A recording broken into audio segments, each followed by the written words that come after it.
Hello Virgo, welcome to the Plaid Oracle.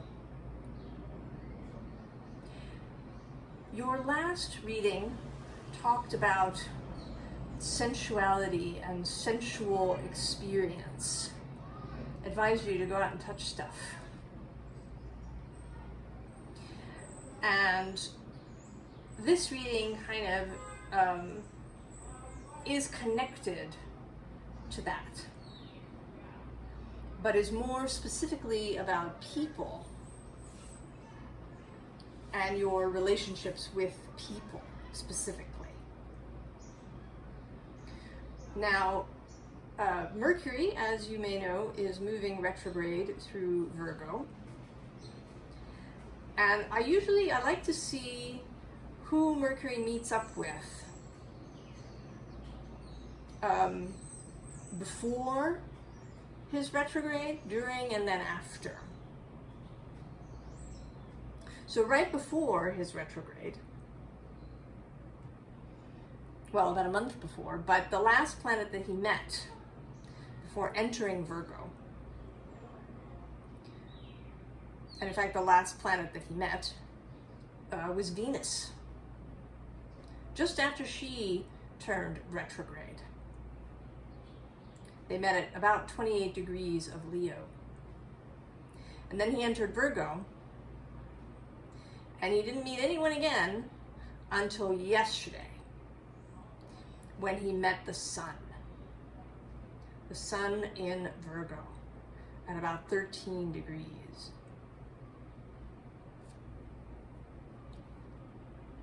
And he's not going to meet anybody else of the major planets until well after he's out of his retrograde. So I believe that Venus gave Mercury a message. And I think it was multifaceted. And this is just one piece of it. And he has delivered it to Virgo, to Sun in Virgo. We begin with the hawk.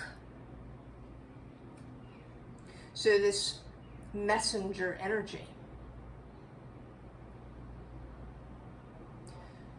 And this morning, actually, I was in the park and I saw not only a hawk soaring, but there was actually a bald eagle in the park. So, this card says omens and messages, but also the ability to see at a distance from a height. And then the second card is this karmic relationships from the Starseed Oracle. And I don't think, forget the karmic aspect. Needless to say, I have opinions about that, but just don't even worry about it. Right? Just relationships, and I mean close relationships. Not friends in the Facebook way.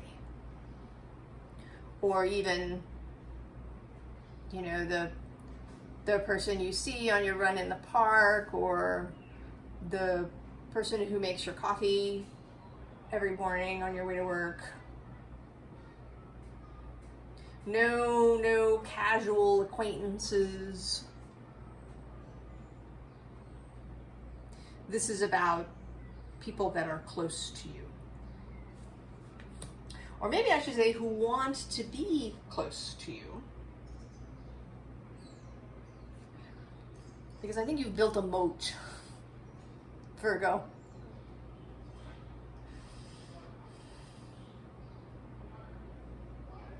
I think you have isolated yourself.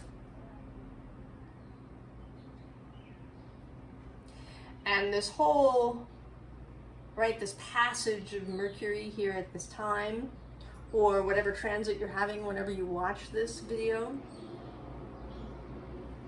the energy that's around for you then,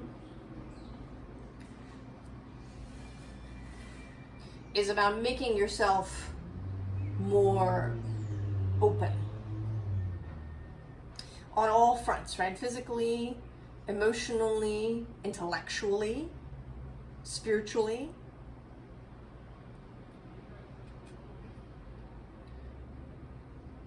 Letting yourself really be seen and not using your intellect as a barrier.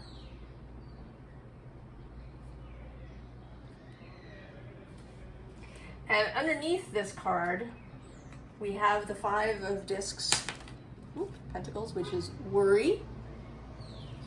And then we have the Five of Wands, which is strife. And at the end of this, we have the Five of Swords, defeat. So many fives. The energy of change, but uncomfortable change. And then we also have this Three of Swords, sorrow. And this, right, the Three of Swords, although it often has the picture of a heart, swords are air. They are mental energy. This is, the Three of Swords is really about how your thoughts inflict wounding on yourself. And it's not your fault. You don't, it's not what you mean to do. But it's kind of what we're used to doing, right? Maybe we worry, right? We haven't heard from someone in a while, and we worry that maybe they're ghosting us, or that we said something and offended them. Or, right, there's this Five of Wands, strife. We find ourselves in frequent conflicts and disagreements, and we can't seem to turn that around. And then the Five of Swords, this mental defeat. And right here in the middle of all of that are you, the Hermit. But interestingly, this Hermit card has this Cerberus dog here. And that is a guardian protective energy, right? Cerberus stands at the gates of the underworld. So this sense that you're walking around really guarded.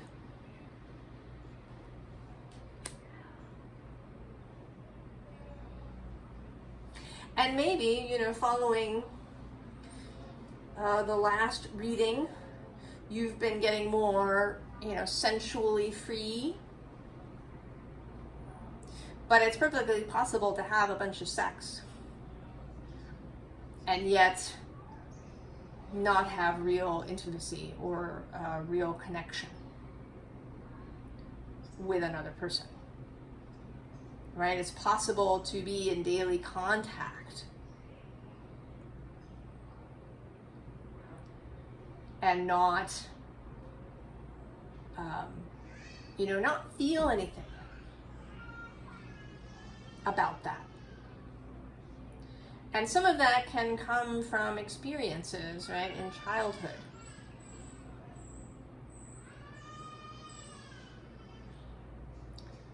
And there is a child in distress.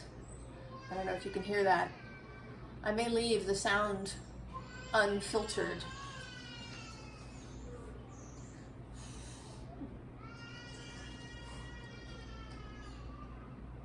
Leave that child's distress.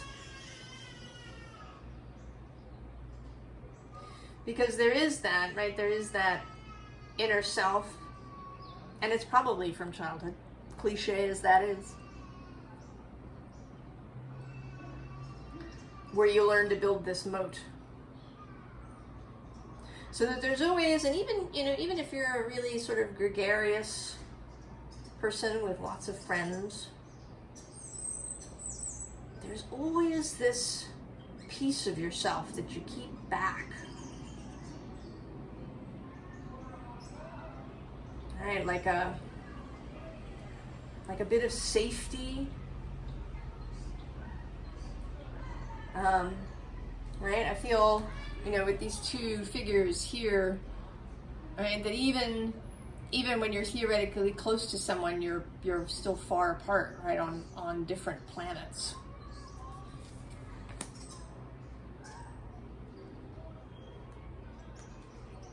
And so we have the Tower.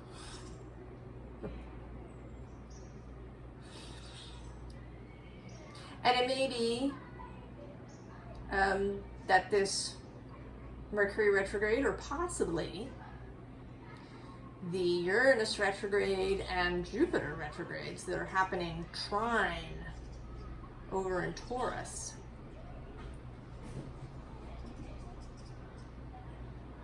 are creating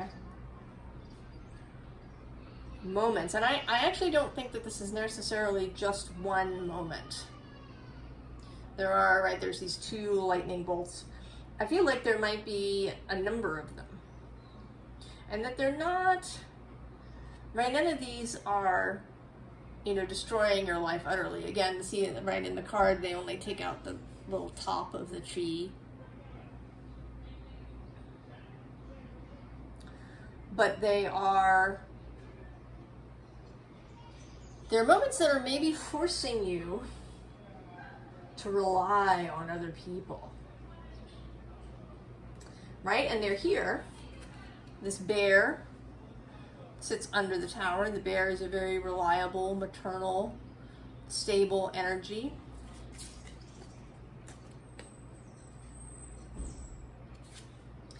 But I think you're resisting, Virgo.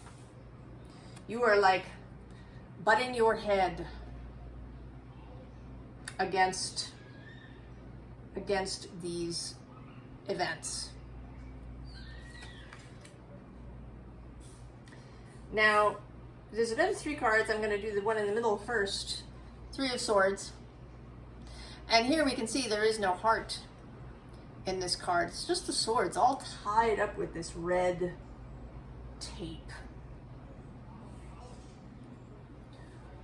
Right? A self-created knot that you may have tied around these difficult thoughts that persist.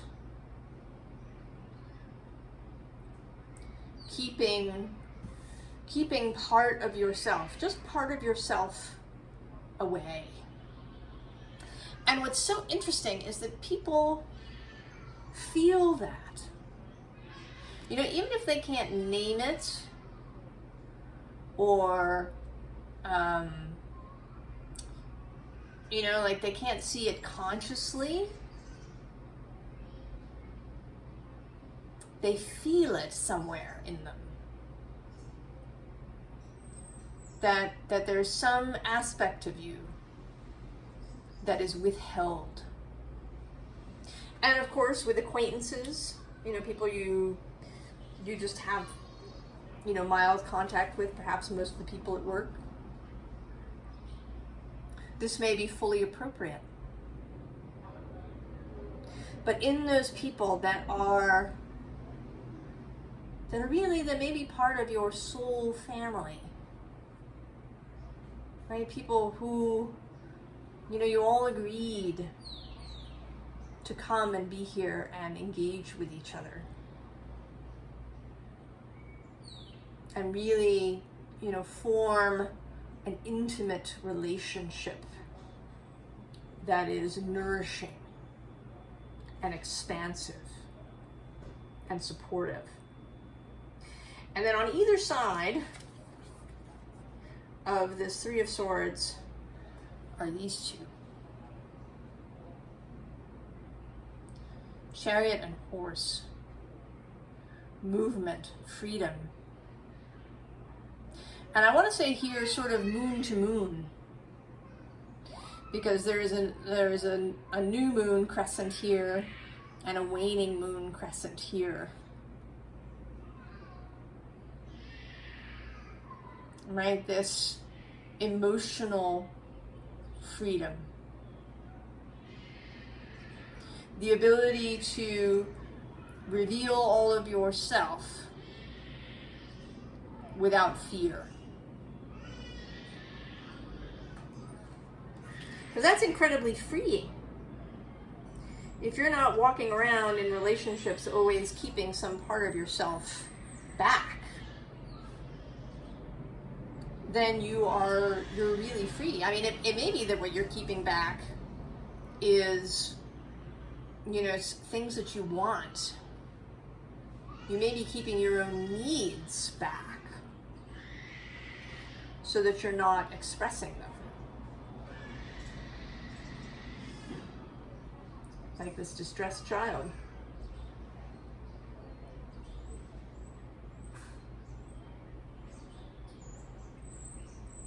Right? If you withhold your needs, eventually a relationship is going to become frustrating.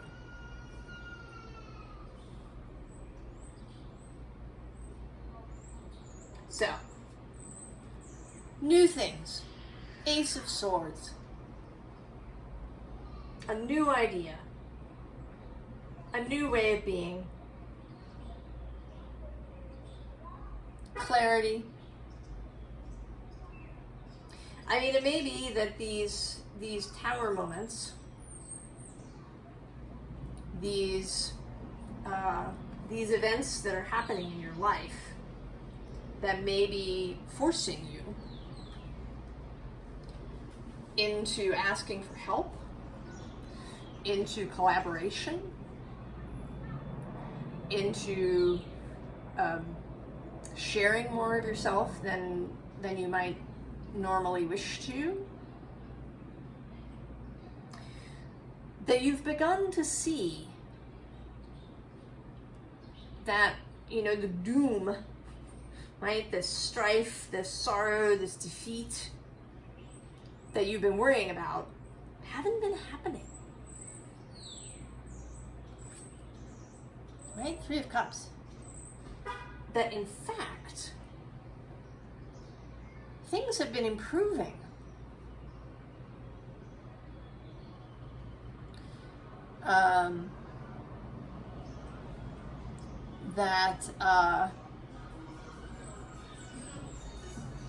That you've been finding that, you know, your friends are really there. That maybe they've just been waiting, hoping, trying to encourage you, possibly right from a distance, to come close, to be, you know, to share not just your successes, but also mistakes, failures, heartache, loss.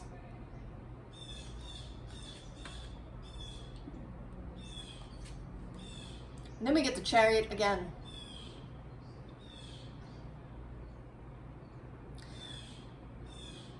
And this time with the star in the background. This healing energy shining its light on you, allowing you greater freedom, allowing you to kind of get your horses running together, to have your needs fulfilled so that this appetite horse isn't like straining to get what it wants desperately, while the will horse tries to keep things in check.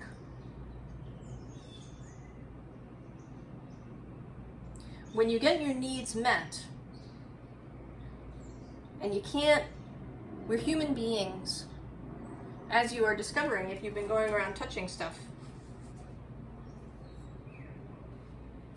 We need this contact experience. We need connection and communion. And I don't care what the spiritual community says about this. that you shouldn't need anybody else. And I would say that you may not need someone very specific, right? That you have to have that person who broke up with you. But you do need people. You need friendship, you need human connection to fulfill some of your needs. And also to complete some of the healing that's happening. Because wounds that begin in relationship may need to be healed also, right? To have that final healing. And I'm thinking now actually of a story that I think is in the book Radical Remission.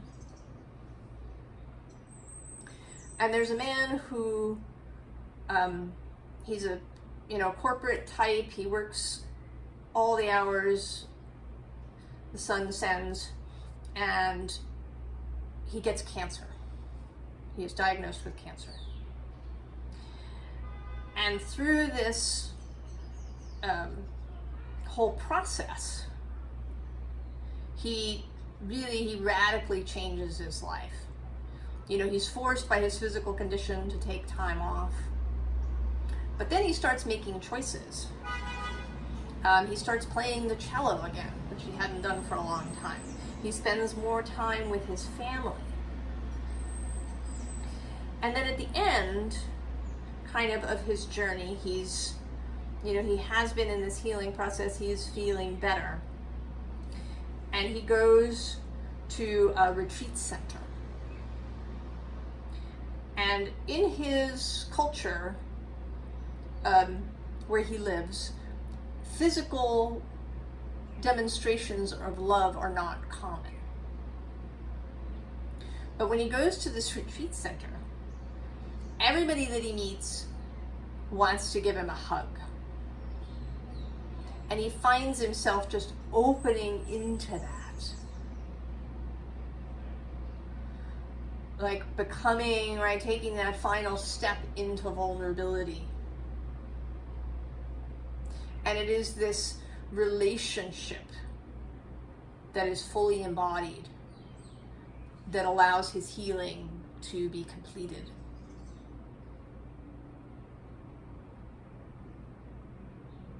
So here we are, the world, and this particular world,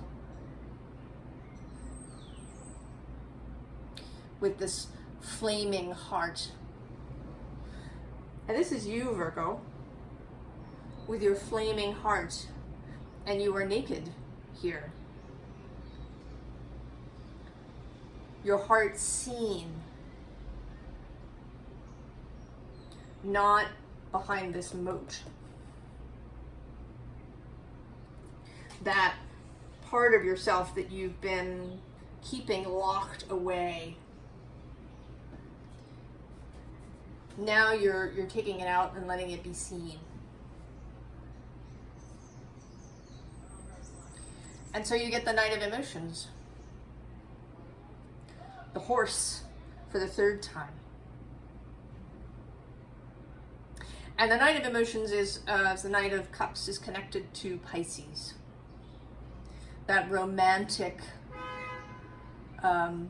borderless, see no stranger energy.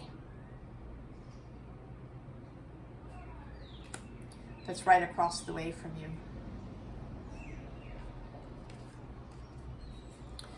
So here with this Devil, I think this is about you seeing, perhaps for the first time, how these fears, worries, how much control they have actually had. How much control kind of over your free will a little bit. I mean, we have free will, but these, bits of programming, these automatic reactions, the ways that we imprison ourselves, they curtail that free will.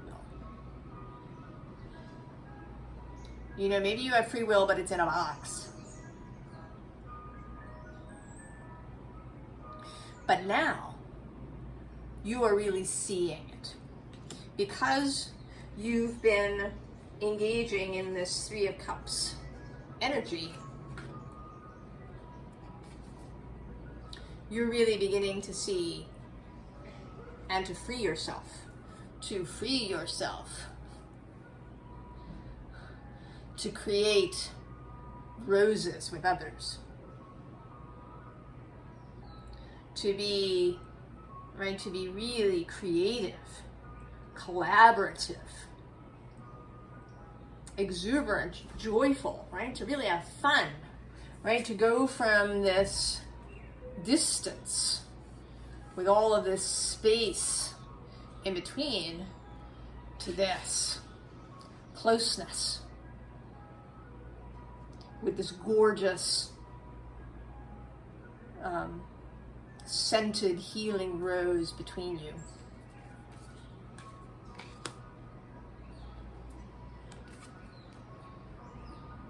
And then there's Four of Inspiration. So this is both, right, as the Four of Wands, it's, you know, creating new structures, particularly with family, and friends can become family. But also, right here with all of these, you know, lines running up into heaven, creating new connections with Source.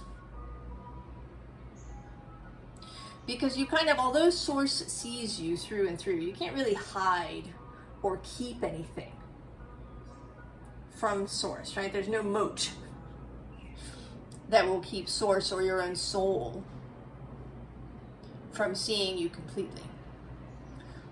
But on your end, right, on your end, that withholding creates a barrier to your full receiving of the messages from Source and your wider self. And now all of that is opening up. Advice, Virgo.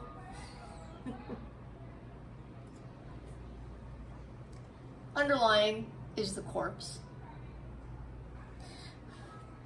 And below that is the Nine of Swords. So all of this, right, all of this worrying, this strife, this mental defeat, we're just gonna, right, we're gonna leave that behind.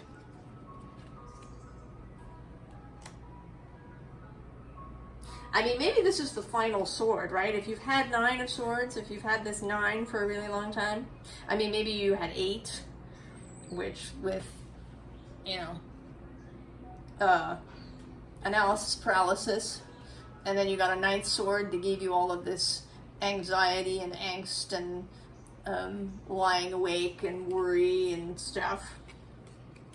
And then this last sword that comes in is the final one that creates this ending.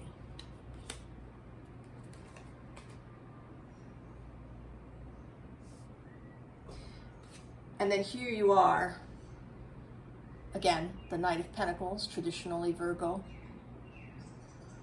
Now, on your horse, moving forward. And moving, you know, the way you like to move.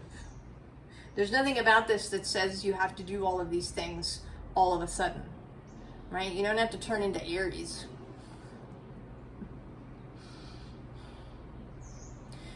Right? You don't have to be the Knight of Wands. You can absolutely be yourself. Take things slowly. Make sure, right, that you're going slowly, that the ground is stable under you as you go. You're not rushing. And then we have Three of Cups, Three of Wands, and Three of Pentacles. All the collaborative threes, right? The only 3 that's missing, right, is this Three of Swords that's in the past. we have all the other threes.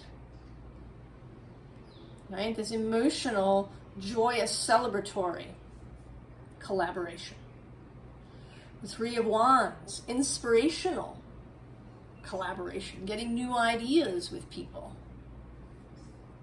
Perhaps starting new projects or starting new relationships entirely.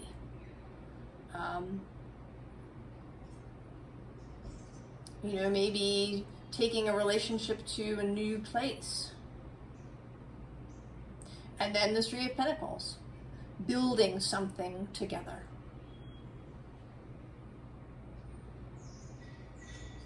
Being open to build something together.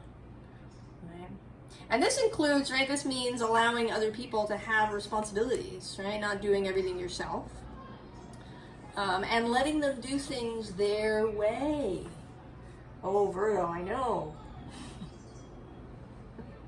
I know that can be very challenging. But that's part of that vulnerability, too. That you allow other people to do things their way, to do their part in their way. And that can be a little scary. If you feel like, right, you have to keep a grip. You have to keep control. That can be scary. So this is ultimately about not having, you know, so much control over everything, or not attempting to, because, you know, we really don't.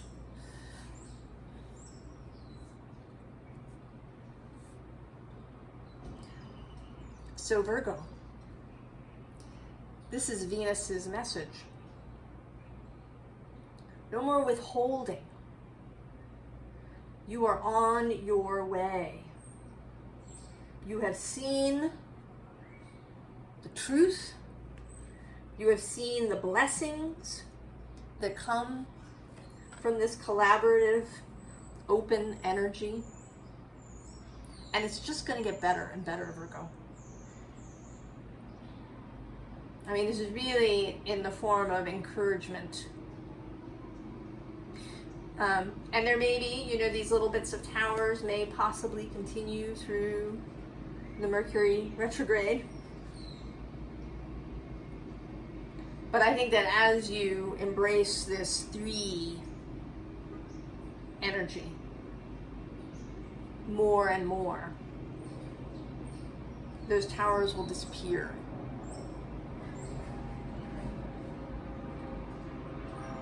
And you'll really be, you know, on your way to such wonderful, wonderful relationships. I wish you the very, very best, Virgo, and I will see you next time. So long.